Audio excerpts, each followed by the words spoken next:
Hello, church. We are ordering our salvation again today, and we're looking at that last grove. Yesterday, we looked at these works of God that are the rapture and the future kingdom of Israel, and we spent a very fast 20 minutes talking about those things. There's a lot more that could be said, and I hope we're getting answers and questions and whatnot rolling and working. This is merely an introduction and an ordering of these aspects. This is not trying to be full in all of them. And so we have 3 today, so I'm going to jump into those.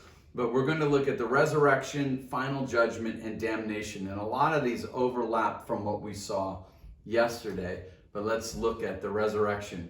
The resurrection, of the dead refers to the promise based on the bodily resurrection of Jesus, that all believers will one day join Christ in the resurrection. Believers will be transformed, that is, renewed, both morally and physically, with spiritual bodies adapted for eternal life with God. Let's look at Job. Job is probably one of the first books that was written. The happenings in it happened about the same time as Abraham, and yet Job had a view of the resurrection. Let's read it in Job 19:25-27. For I know that my Redeemer lives. Job knew he had a Redeemer, and that his Redeemer was actively living, and that at the last he will stand upon the earth. Notice, he expected his Redeemer that was currently alive when Job was talking at the end of time to be standing on the earth. This was Job's belief. This is not a new belief that Christ will reign and stand on the earth and that people will be resurrected. This was the first book that was probably written along with Genesis, and it's talking about those times that are happening about the times of Abraham. And Job says, I know that my Redeemer lives, and at the last he will stand upon the earth. And after my skin has thus been destroyed. In other words, he expected it to be a long time and that all of his body would disintegrate. Yet, in my flesh, I will see God. He expected his body to be destroyed, and yet his flesh to come back. Now listen, whom I shall see for myself with my eyes. Now, in other words, he's not saying that I'm not going to have a spiritual eye to see God. I'm going to have physical eyes that will see God. That's what he's talking about. He's talking about a physical resurrection in the flesh, whom I shall see for myself, and my eyes shall behold, not another, and my heart faints within me. It brought him joy that he had a Redeemer who would resurrect his body, so in the end, when he stood on the earth, he would see the Lord. This is the resurrection. Job knew that his Redeemer was alive, and in the end, his Redeemer would stand on the earth. I misspelled stand, look at that. And although Job's flesh would be destroyed, in the end, he would stand restored before his Redeemer. And the resurrection, we saw it in 1 Corinthians 15, we saw it in Revelation 20, and Jesus taught regarding the resurrection in Luke 20:27-38, and Matthew 25:31-46. And there he was talking to the Pharisees and Sadducees. Actually, he was talking to the Sadducees who didn't believe in a resurrection, and he said, you got it all wrong. There will be a resurrection, and it'll be quite different in the resurrection than it is right now. You won't be given in marriage. You won't be marrying. You'll be like the angels in heaven. But there is a resurrection. About that, you're wrong, he tells them. There is a resurrection. Then comes judgment. So we have the first resurrection. We have the 1,000-year reign. Then we have a second resurrection after he puts down all of his enemies, even death. And then after that resurrection comes judgment. I must say that the resurrection at the end will be everybody ever born. Wicked or righteous. Unrighteous, pure. Believer, unbeliever. Everybody will be resurrected and united to a body that will endure eternity. The believer will receive a body that will endure all the blessings that will be given to him by an almighty, all-powerful God. And those blessings that should rip our bodies apart won't, because it is a resurrected body. But the unbeliever will get a resurrected body as well. And the eternal wrath of God, the all-powerful God that should rip that body apart, won't, because it will be a resurrected body built for eternity and the full weight of the glory of God. But there's a judgment to come after the resurrection.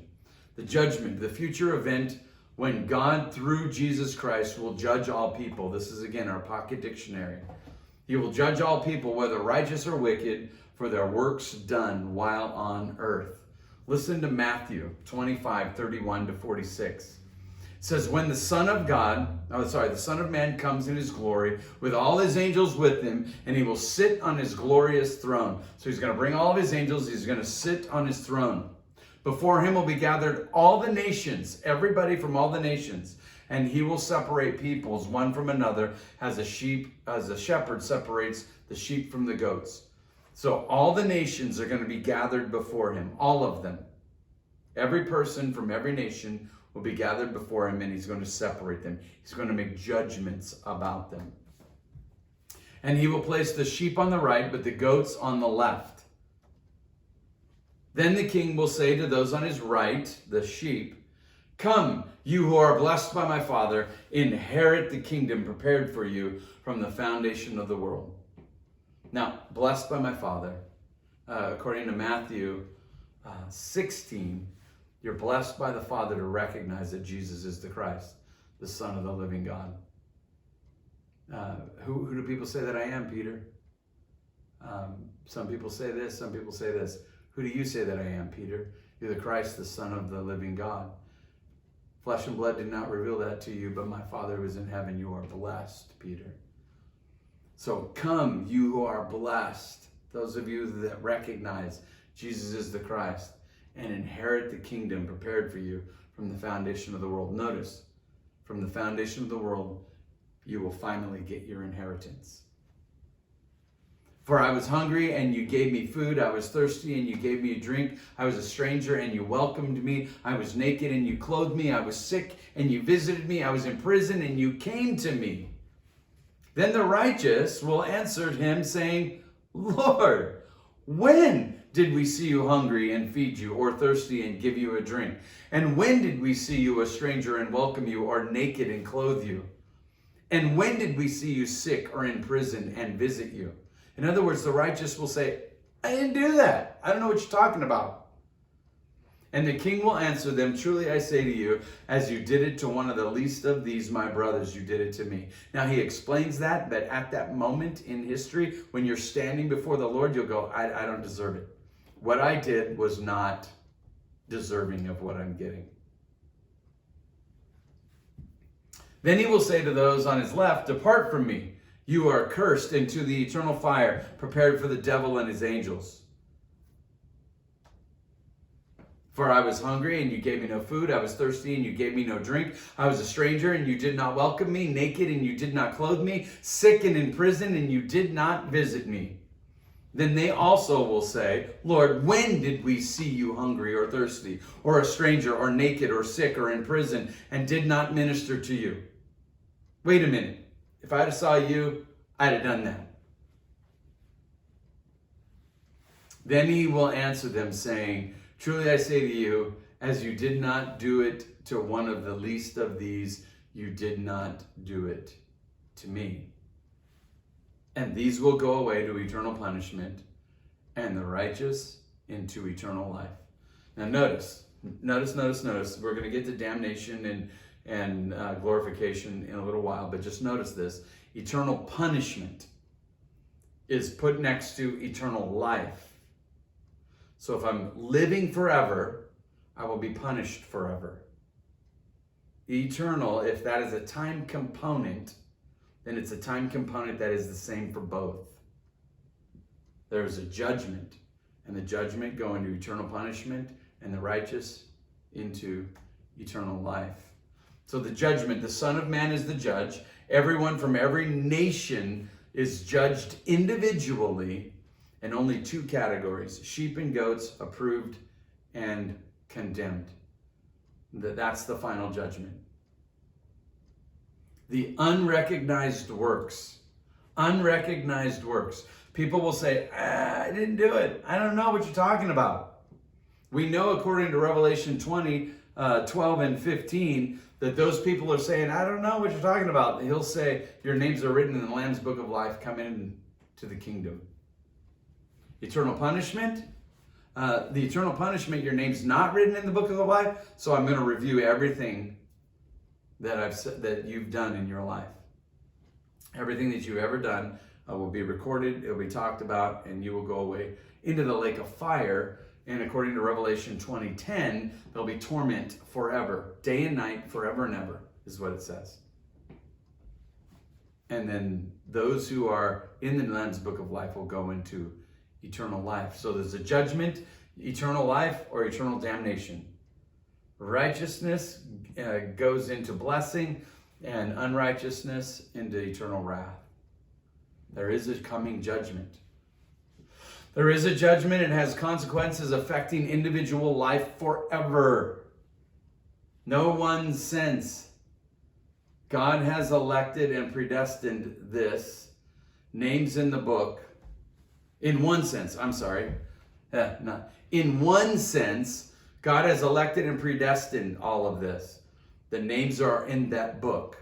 In another sense, any person's belief or unbelief exposes this. And there are people who have yet to believe. There are people who have yet to believe. In other words, your gospelizing, your evangelism is effective because there are people whose names are written in the Lamb's Book of Life who are yet to believe. And you can affect that change, show their fruit of their salvation. So in one sense, it's predestined. In another sense, you got a job to do. Get out there and proclaim the gospel to see who God might save, because you don't know who the elect are or are not. And then there's the damnation. This is the unrighteous and where they end up. Damnation refers to the eternal condemnation of God on those who, because of their sinfulness, will not enter God's eternal kingdom, but will suffer the eternal consequences and separation of God.